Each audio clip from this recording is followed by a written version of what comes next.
శుభోదయం. ప్రభైన యేసుక్రీస్తు నామంలో వందనాలు తెలియజేస్తూ పరిశుద్ధమైన దేవుని గ్రంథంలో నుండి కీర్తన గ్రంథము 147వ కీర్తన 13వ వచనం చదువుకుందాం. ఆయన నీ గుమ్మముల గడియలు బలపరిచి ఉన్నాడు, నీ మధ్యను నీ పిల్లలను ఆశీర్వదించి ఉన్నాడు.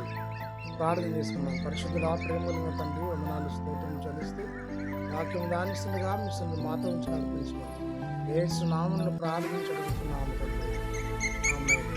భక్తుల నుంచి కీర్తనాకారుడు ఈ విధంగా తెలియజేస్తూ రాస్తూ ఉన్నాడు. ఏమనగా, దేవుడు గుమ్మములను బలపరిచేవాడు.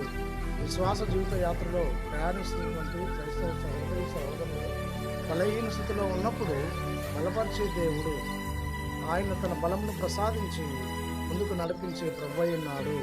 ఆయన బలశూరుడు, బలం కలిగినటువంటి దేవుడు. మానవ జీవితంలో నిస్సహాయస్థితిలో ఉన్నటువంటి మనలకు సహాయం చేసి బలమిచ్చి నడిపించే దేవుడై ఉన్నాడు. శక్తి అనుగ్రహించి ప్రభువై ఉన్నాడు. కాబట్టి ప్రియ సహోదరుడా, దేవుని యందు విశ్వాసం నుంచి ముందుకు సాగవలైన అంత మాత్రమే కాదు, కానీ ఆయన నీ మధ్యలో నీ పిల్లలను ఆశీర్వదించును. కుటుంబంలో దీవించేవాడు, బిడ్డలను ఆశీర్వదించే దేవుడు.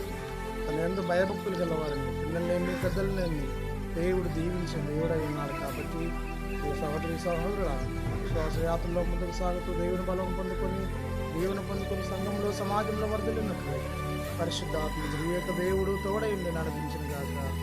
ఆమేన్.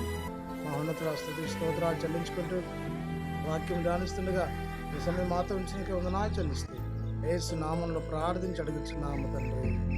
ఆమేన్. తండ్రి, కుమార పరిశుద్ధాత్మ త్రియేక దేవుడు సదాకాలం తోడైండి దీవించి ఆశీర్వదించిన గాక.